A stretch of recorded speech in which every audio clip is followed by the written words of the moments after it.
Sis, how are you feeling? How am I feeling?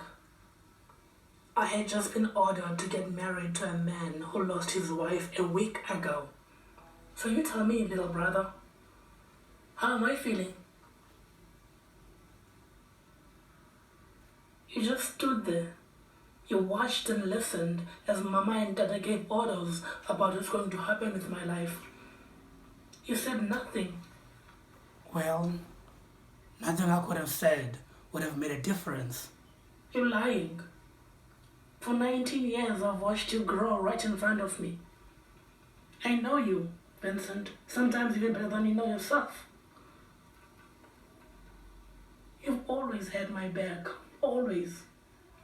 You didn't stand up for me today because you agree with what our parents said. You do, don't you? It was not a bad idea, Timby. I mean, think about it. If you married Dennis Zimba, all of this fighting Stop between... right there. I don't want to hear any more of it coming from you too. Well, too bad, because you're going to have to listen to what I have to say, too. I love you. You're my sister. But so do Mom and Dad. They love you, too. Since when do you believe that? You used to hate them as much as I do. When did you change? You've been gone for a long time, Tembi. A lot can change in 3 years. They brainwashed you, didn't they? They turned you into them. No, they turned me into what I was always going to be. So what?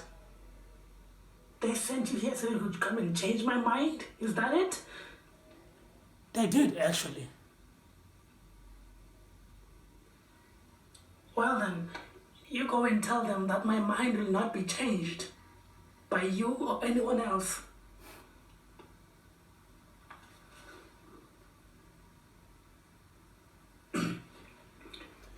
You've been gone for 3 years, Tembi. You have no idea how much has changed since Dad sent you away. We have all had to do terrible things in the name of this family and its legacy.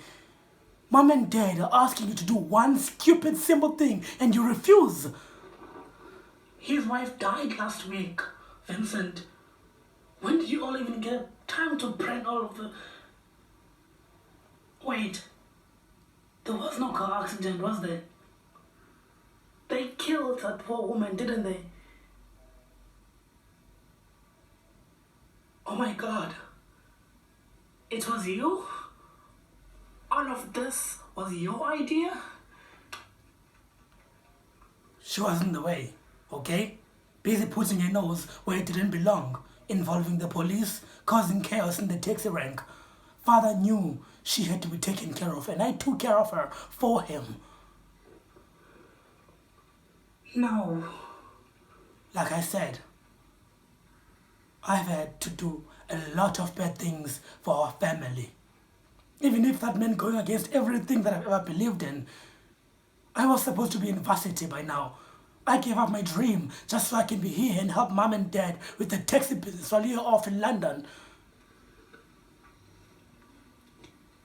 She had kids, Vincent.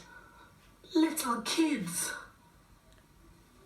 Kids will now be very fortunate to call you mother. You're only 19 years old, and yet you've already become worse than father, sicker than him. I will not do it. I won't marry a man whose wife was murdered by my own family. I won't do it. Except you will. Whose idea do you think it was to bring you back to South Africa after we've been keeping your head low in London for 3 years? Do you even remember why you left South Africa? How could you forget? Olani, do you still remember him? Of course you do. He was your boyfriend and you shoved a knife in his heart. You called me and asked me to come and help you clean up your mess. Tell me, what do you think that did to a 16-year-old boy, huh? You stand there and you judge me and our parents for all the dirty things you think we have done. But you never judged Dad when all those dirty things worked on your favor, did you? No. As long as you had to stay out of jail and made sure that your fashion designer career would come true, you did not care about Xola's family then, did you? Did you?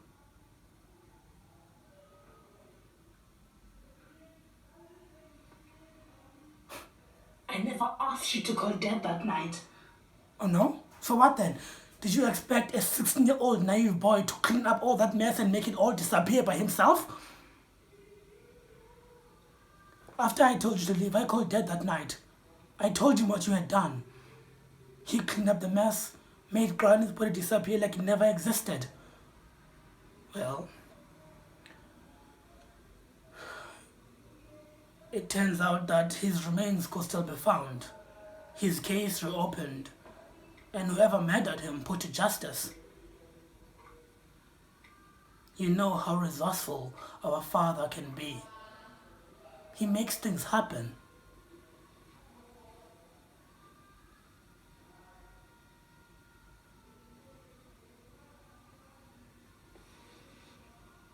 You wouldn't dare, Vincent. You wouldn't dare. It's all up to you, big sis. Like I said, I love you very much and I would do anything for you. But Dad's taxi business is my future. It is the only future I will ever have.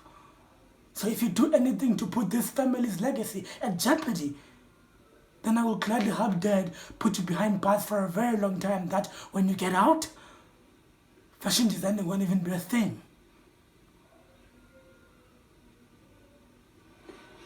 Now, you have a choice to make. I pray to God that by tomorrow you will have made the right one. Sleep well, big sis. I love you.